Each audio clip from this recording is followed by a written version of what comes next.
Akan kasih tahu ke kalian bagaimana orang-orang yang di atas ini itu bisa menghasilkan uang sampai puluhan juta, ratusan juta, miliaran rupiah, bahkan triliunan rupiah dengan rumus 5P. Oke, ini dia 5P framework yang kamu butuh untuk bisa menjadi super kaya di era sekarang. P yang pertama adalah pitch. Semua orang yang super kaya di era sekarang itu pasti jago nge-pitch. Dia benar-benar menguasai produknya. Ketika dia mau menjelaskan ke orang itu, dia tahu betul dari ujung sampai ujung. Dia betul-betul menguasai apa yang dia jual. Dan bukan hanya itu, dia benar-benar passionate. Dia punya drive sehingga orang lain yang melihat dia, wah ini orang special. Ketika dia menjelaskan tentang bisnisnya, tentang produk yang dia jual atau jasa yang dia punya, atau menjelaskan tentang dirinya sendiri, orang bisa lihat ini orang berbeda. Dia menjalankan ini karena benar-benar dia suka, dan itu yang membedakan antara orang yang jago pitching dengan yang enggak. P yang kedua itu adalah publish. Publish yang aku maksud di sini adalah publish konten. Nah, di era dulu orang ketika bilang publishing itu selalu pikirannya tentang hanya koran, majalah, billboard, spanduk dan lain-lain. Tapi di era sekarang hanya sesimpel kamu nge-tweet aja satu tweet di Twitter itu sudah dianggap sebagai publish konten loh.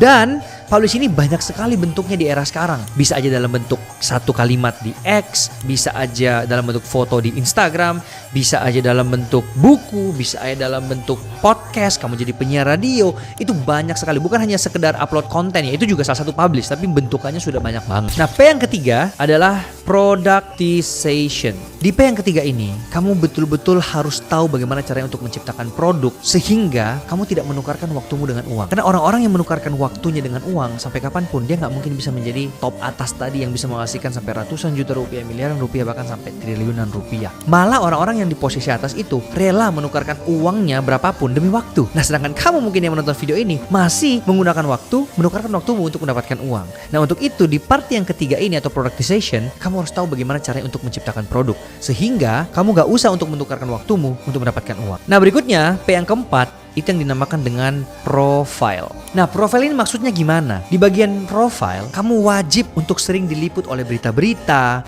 Kamu tunjukin prestasimu, misalnya kamu menang award apa, kamu punya achievement di hidup ini sudah apa aja. Kamu tunjukin yang terbaik yang kamu punya sehingga orang benar-benar trust sama kamu. Dan yang terakhir, ini adalah partnership. Disinilah kamu akan mendapatkan yang namanya mentor. Nah, orang-orang yang punya personal branding yang kuat, yang bisa memberikan influence ketika dia bisa berpartner dengan satu orang lagi yang sejenis atau selevel dengan dia atau bahkan yang di atas dia, kedua orang ini akan menciptakan power yang sangat luar biasa besar banget.